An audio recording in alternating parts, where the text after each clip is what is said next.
I had a dream, which was not all a dream. The bright sun was extinguished, and the stars did wander darkling in the eternal space, rayless and pathless. And the icy earth swung blind and blackening in the motionless air. Morn came and went, and came and brought no day, and men forgot their passions in the dread of this, their desolation. And all hearts were chilled into a selfish prayer for light. And they did live by watchfires. And the thrones, the palaces of crowned kings, the huts, the habitations of all things which dwell were burnt for beacons. Cities were consumed, and men were gathered round their blazing homes to look once more into each other's face. Happy were those who dwelt within the eye of the volcanoes and their mountain torch. Fearful hope was all the world contained. Forests were set on fire, but hour by hour they fell and faded, and the crackling trunks extinguished with a crash. And all was black. The brows of men, by the despairing light, wore an unearthly aspect. As by fits the flashes fell upon them, some lay down and hid their eyes and wept. And some did rest their chins upon their clenched hands and smiled, and others hurled themselves, hurled to and fro and fed their funeral pyres with fuel, and looked up with mad disquietude on the dullened sky, the pall of a past world, and then again with curses cast them down upon the dust and gnashed their teeth and howled. The wild birds shrieked, and terrified did flutter upon the ground and flap their useless wings. The wildest brutes came tame and tremulous, and vipers crawled and twined themselves amongst the multitude, all hissing,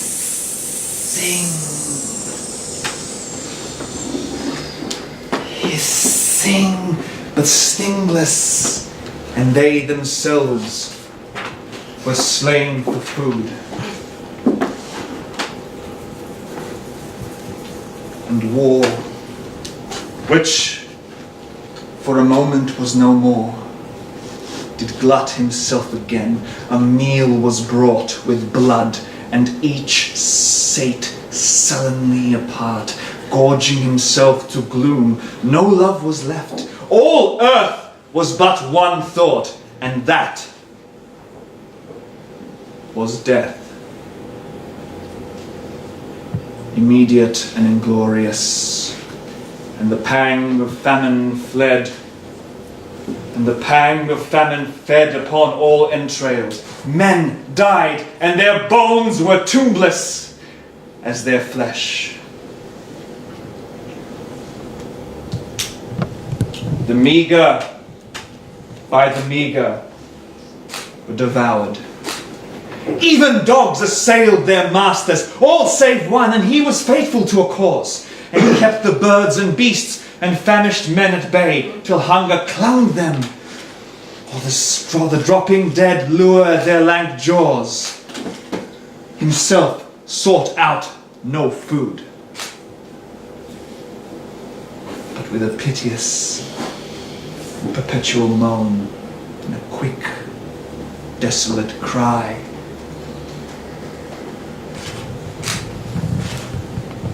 licking the hand which answered not with a caress.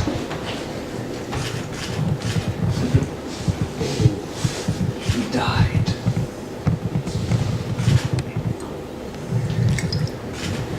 The crowd was famished by degrees, but 2 of an enormous city did survive, and they were enemies.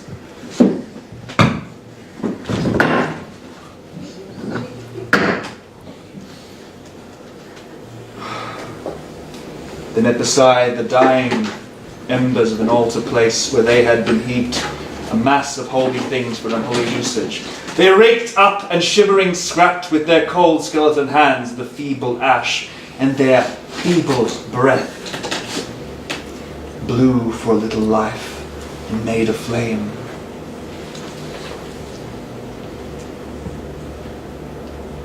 Which was but a mockery. They then lifted up their eyes as it grew lighter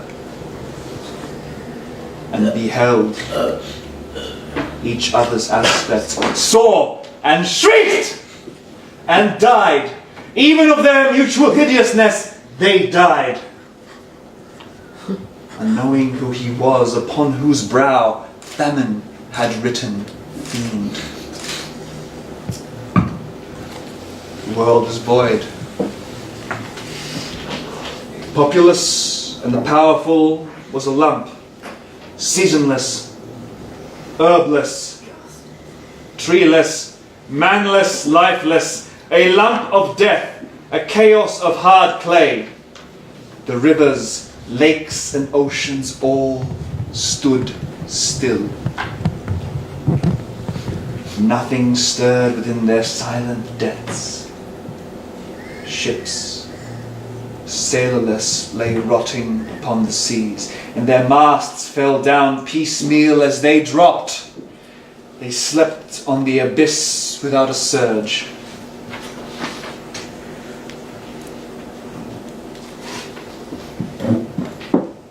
The waves were dead. The tides were in their grave. The moon, their mistress, had expired before. The winds were withered in the stagnant air, and the clouds perished. Darkness had no need of aid of them. She was the universe. Oh. If I could explain at length the real causes which have contributed to increase this perhaps natural temperament of mine, this melancholy which hath made me a byword, nobody would wonder, is right! Love you, Byron. Love you too. But I said that. this is impossible. This is impossible without doing much mischief. I do not know what other men's lives have been, but I cannot conceive anything more strange than some of the earlier parts of mine. I have written my memoirs, but omitted all the really consequential and important parts. From deference to the dead, the living, and those who must be dead. Ow!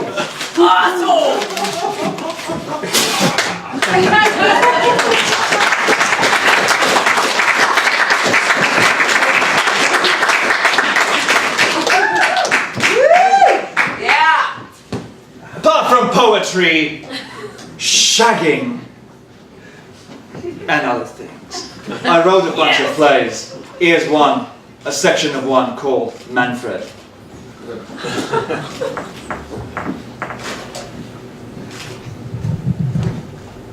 From my youth upwards, my spirit walked not with the souls of men, nor looked upon the earth with human eyes. The thirst of their ambition was not mine. The aim of their existence was not mine. My joys, my griefs, my passions, and my powers made me a stranger. Though I wore the form, I had no sympathy with breathing flesh. nor midst the creatures of clay that girded me was there but one. Oh, but of her anon. I said with men, and with the thoughts of men I held but slight communion. But instead my joy was in the wilderness. Oh, to breathe the difficult air of the iced mountain tops, where the birds dare not build, nor insects wing flit o'er the herbless granite, or to plunge into the torment and to roll along on the swift whirl of the new breaking wave of the river stream, or ocean in their flow. In these my early strength exalted, or to follow through the night the moving moon, the stars in their development, or catch the dazzling lightnings till mine eyes did grow dim, or to look, listening, on the scattered leaves while autumn winds were at their evening song. These were my pastimes, and to be alone. For if the beings of whom I was one, hating to be so, crossed me in my path, I felt myself degraded back to them. All was clay again, and then I dived. Oh, Lord, I dived in my lone wanderings through the caves of death, searching its cause upon its effect, and drew from withered bones and skulls and heaped up dust conclusions most forbidden. Then I passed the nights of years in sciences untaught, save in old time with time and toil, and terrible ordeal, and such penance as in itself hath power upon the air, and spirits do compass air and earth, space and people infinite. I made mine eyes familiar with eternity. Such as before me did the Magi, and he who from out their fountain dwellings raised Eros and Anteneros at Gadara, as I do thee. And with my knowledge grew the thirst of knowledge, and my power and joy of this most bright intelligence, until, oh!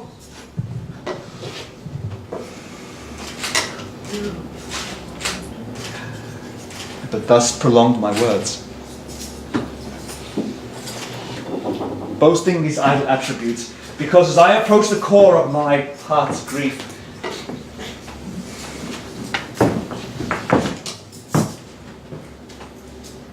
but to my task. I have not named to thee father or mother, mistress, friend, or being with whom I wore the chain of human ties. If I had such, they seemed no such to me.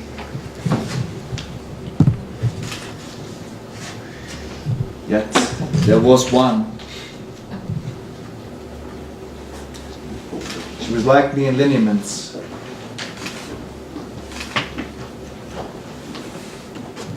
Her eyes, her hair, her features all, the very tone even of her voice, they said were like to mine, but softened all and tempered unto beauty. She had the same lone thoughts and wanderings, the quest of hidden knowledge, the mind to comprehend the universe.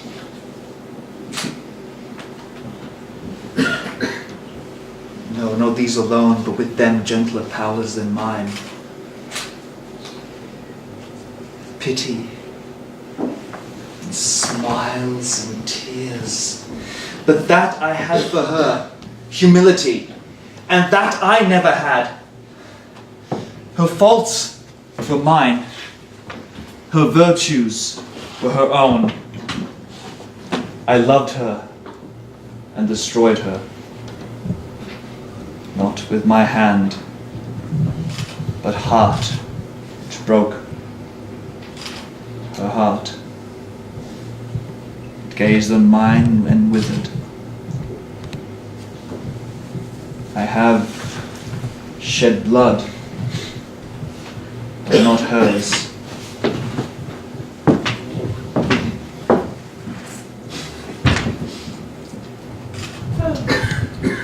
And yet her blood was shed.